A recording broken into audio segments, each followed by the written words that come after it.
Então, agora eu já dei o play e vamos começar o nosso resumo.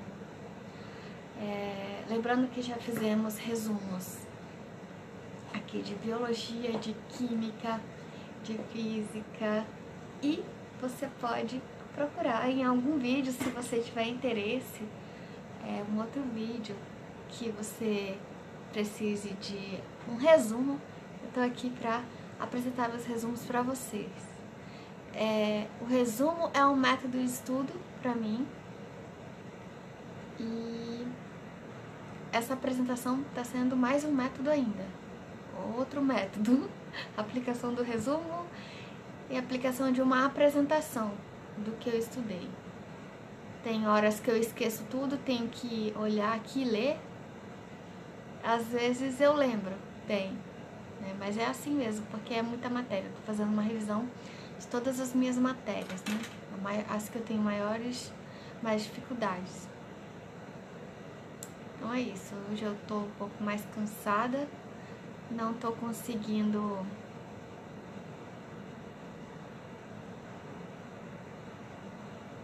fazer o melhor vídeo, mas o que é importante aqui é o conteúdo do resumo. Então vamos começar. Vamos começar então sobre velocidade média, né? Bom, quando a gente estuda o repouso, né, quando a gente fala repouso, a gente está falando repouso em relação a um referencial, assim como o movimento. Porque nós estamos em repouso em relação a um carro que está passando na rua. Ou a gente pode estar em movimento em relação a outro referencial. Então isso depende muito do referencial. Importante aqui é saber que o que é uma trajetória. Por exemplo, a trajetória, ela vai importar por onde você passou. Se você foi, se você voltou, é como se fossem as pegadas que ficam, né? A trajetória da sua vida, a trajetória de um carro, ela significa isso, de todos os lugares por onde ele passou. O espaço, apesar do nome espaço, ele indica, na verdade, posição. Então, por exemplo, qual a posição de um corpo, né? O espaço ele vai indicar essa posição.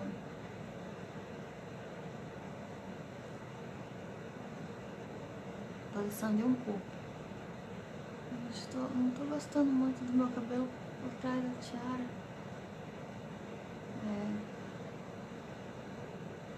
Então, o espaço, ele vai ver a posição, ele vai ver um X e um Y. E esse X e esse Y, ele vai plotar onde é que está essa posição, né? Serve para localizar um corpo no espaço.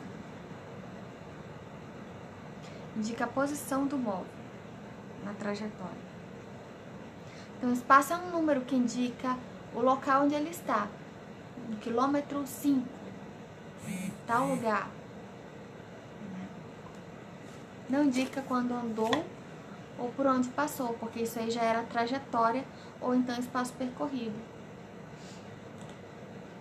Deslocamento escalar seria a variação, o espaço final menos o espaço inicial. Então, se a gente tiver a diferença da variação entre o espaço final e inicial, a gente tem o deslocamento escalar.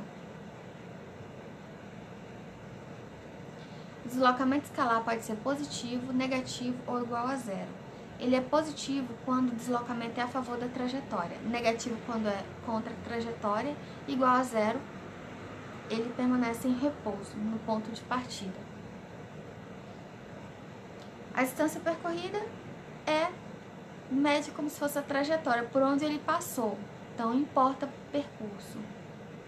A velocidade média escalar, então vai ser uma fórmula, é a razão entre o deslocamento e o intervalo de tempo. Então, a fórmula da velocidade média é o deslocamento escalar pelo tempo. Então, você vai ter ali velocidade média, ΔS sobre ΔT, sendo que o ΔS é o quê? O deslocamento escalar, que já ainda agora eu falei, que era o espaço final menos inicial. espaço final e o inicial, que é o que? A posição final e a posição inicial. Voltando aqui pra gente, beleza. Então, velocidade média é delta S ou delta T. Delta S, espaço final, menos inicial, que é o deslocamento escalar. E o delta S indica posição, deslocamento. No espaço, posição final, posição inicial. A variação disso, né, da posição final menos a inicial. Bom, a velocidade média nula não significa que está em repouso. Ele pode ter retornado ao ponto de origem, então tomar muito cuidado em relação à velocidade média. E quando a gente ouve falar em velocidade escalar instantânea, é a velocidade do velocímetro. Muito importante aqui que as unidades de medida de velocidade, a velocidade média, geralmente ela é medida em km por hora, mas pelo SI é por metro por segundo, aí tem que saber transformar. Então, se eu tenho de km por hora e vou passar para metro por segundo, eu vou diminuir essa unidade. Se eu vou diminuir, eu vou dividir por 3,6. Agora, se eu estou aumentando, eu estou multiplicando o tamanho da grandeza. Então, metro por segundo multiplica por 3,6 para passar para quilômetro por hora. Quilômetro hora divide por 3,6 para passar para metro por segundo. Geralmente, na fórmula da velocidade média, o certo é trabalhar com metro por segundo, a não ser que a resposta apareça lá, quilômetro por hora. Então, a velocidade escalar, ela vai ter um determinado intervalo de tempo, que pode diminuir, aumentar, permanecer constante, nula. E os movimentos em que a velocidade escalar do móvel permanece constante, não nula, é o movimento uniforme. Então, o que é o movimento uniforme? É MU, que a gente vê, MU maiúsculo. Então, quando a velocidade permanece constante e é diferente de zero. Então, velocidade constante diferente de zero. Características do movimento uniforme.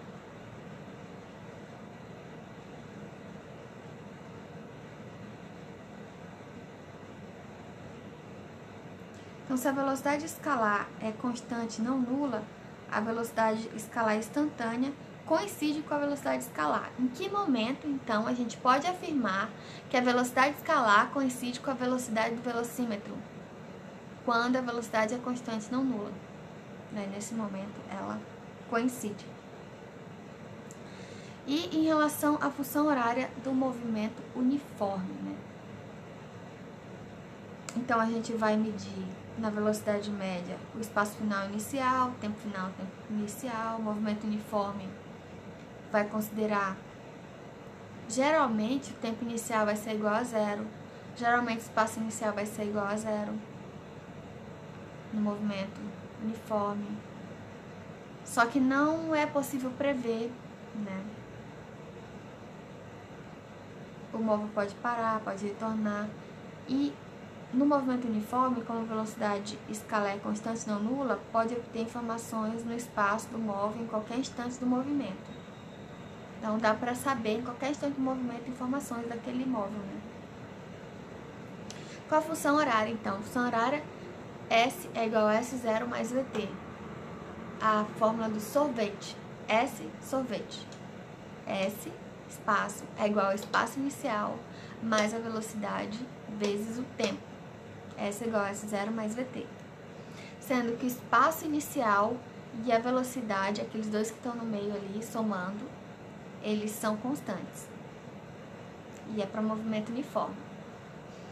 O que varia é o espaço final e o tempo. Existe o movimento que é progressivo e o movimento que é regressivo. Quando a velocidade está a favor da trajetória, a aceleração está a favor da velocidade, ele vai ser progressivo. Quando o movimento, a aceleração está contra a velocidade, ou a velocidade está contra a trajetória, né? A velocidade, a orientação da trajetória ao contrário. A velocidade é o contrário da trajetória. Vai ser retrógrado. Então, A favor da trajetória, velocidade a favor da trajetória, progressivo. Velocidade contra a trajetória, regressivo. Retrógrado. Regressivo não. E os diagramas do movimento uniforme. Quando é uma reta crescente, você tem um movimento progressivo, uma reta de primeiro grau. Decrescente, um movimento retrógrado. E as funções constantes. Elas podem ser acima do eixo X ou abaixo do eixo X. Se ela estiver acima do eixo X, um gráfico constante, é a favor da trajetória, positivo. Se estiver abaixo do eixo X, é contra a trajetória, retrógrado. Tá.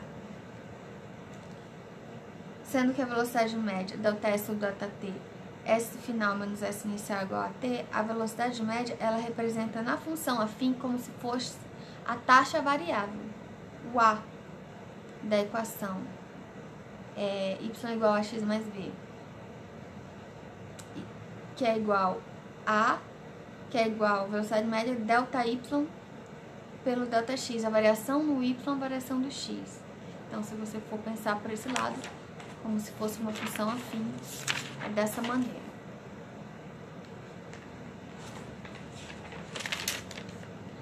Agora vamos continuar aqui com eletricidade.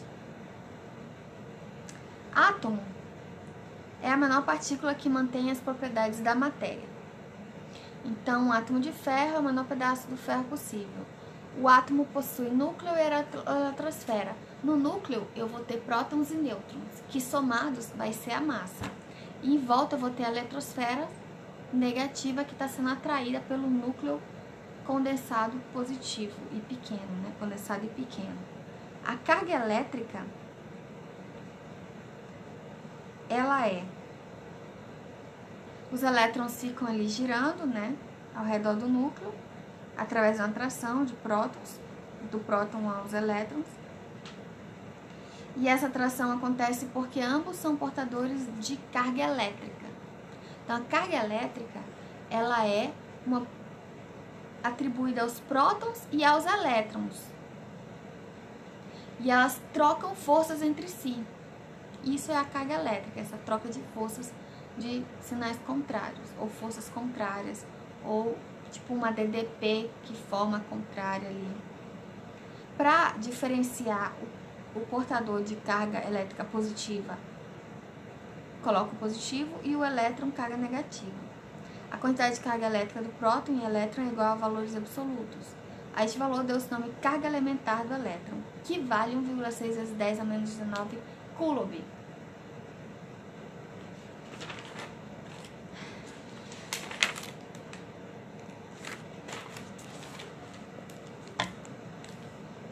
Cargas elétricas, sinais iguais se repelem e sinais contrários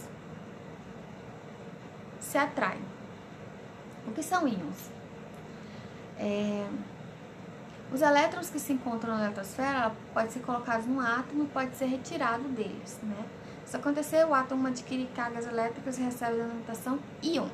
Então, os íons, eles podem ser cátions ou ânions. Se ele for um átomo, o número de elétrons ele está igual ao número de prótons.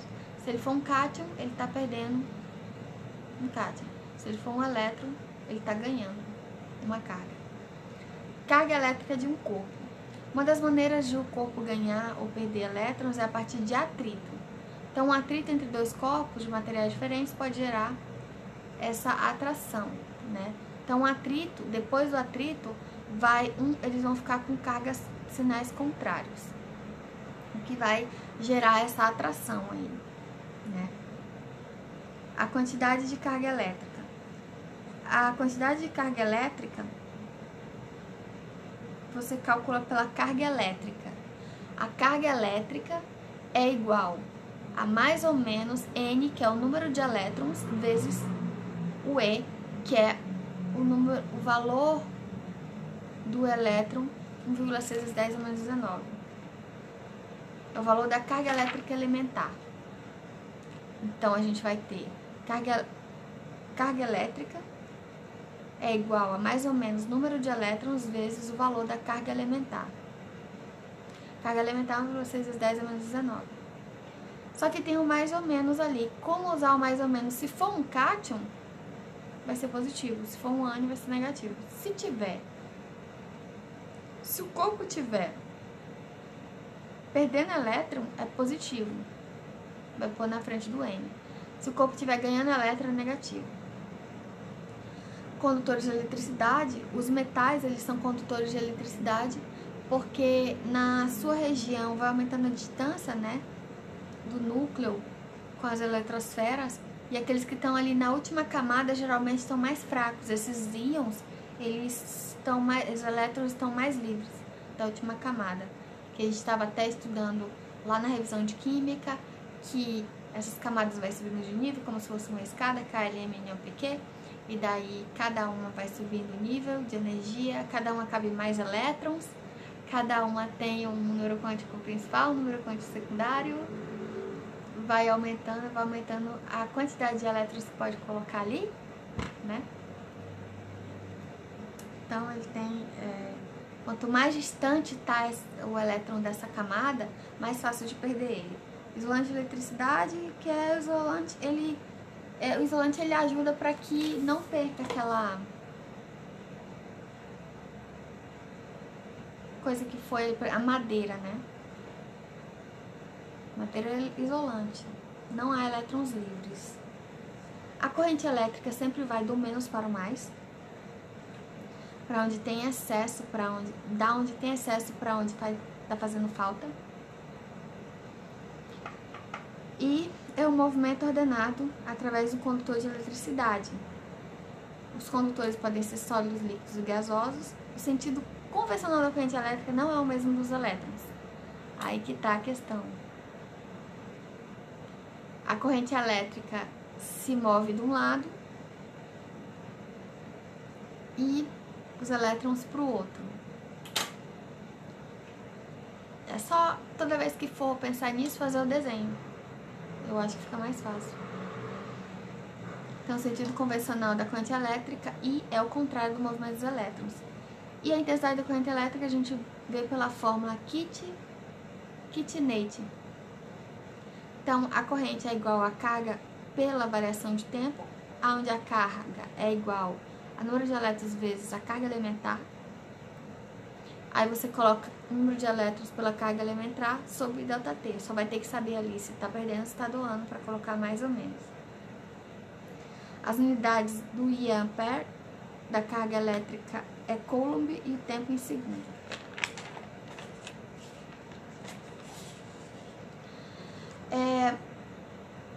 Tá.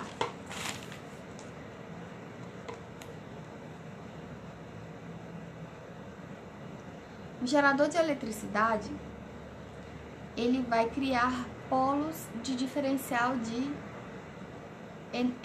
eletricidade. Dois polos de diferentes graus de energia. Então, o gerador de eletricidade vai ser... A função dele é ter dois polos de geração de energia, dois polos com diferença, com grau de energia diferente. E aí é percorrido por ele uma corrente elétrica, e num dos polos do gerador há excesso de elétrons, no outro há falta. Né? E aí isso é a diferença, é a DDP. Então, quanto maior o DDP, maior será a intensidade de corrente elétrica. O DDP também é chamada de tensão elétrica. A unidade do volts é o Ohm. Então, o gerador pode ser uma pilha, uma bateria, são geradores de eletricidade, mantém a diferença do potencial elétrico nos seus extremos, medida em volts. Então, o gerador é quem mantém o DDP entre polos opostos. Costuma sempre representar do menos para o mais, a corrente. De onde tem excesso para onde tem falta. Resistor.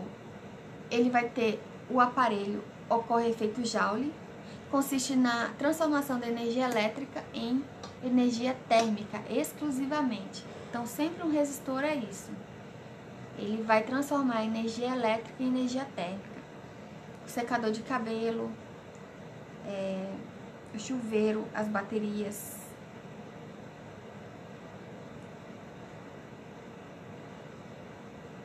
ferro elétrico, roupas, ferro elétrico, passar roupas. Tá. E o resistor só funciona quando ligado a um gerador, porque ele não tem geração de energia. Ele só funciona se ele estiver ligado a um gerador. E o efeito Joule ocorre quando a corrente elétrica atravessa o resistor, porque a resistência elétrica é a dificuldade de cargas elétricas passarem, atravessar o condutor. Então, resistência elétrica é isso. Por isso, quanto maior a resistência, menos esquenta, porque vai passar menos corrente elétrica ali. Então, a unidade da resistência elétrica no sistema internacional é em ohms. A primeira lei de Ohm, ele foi fazer um experimento e ele percebeu que a tensão da fonte, quando ele varia a tensão da fonte, a corrente varia na mesma intensidade. Por quê? Porque a tensão sobre a corrente gerava a resistência, que era uma constante. Por isso que na primeira lei de Ohm, a resistência é constante. Então, mantendo-se a temperatura constante, né? Acontecia isso. Então, a fórmula URI, a resistência é constante. O U pode mudar, o I pode mudar. E o gráfico tem uma função constante da resistência ômica. A não ômica, o R não é constante.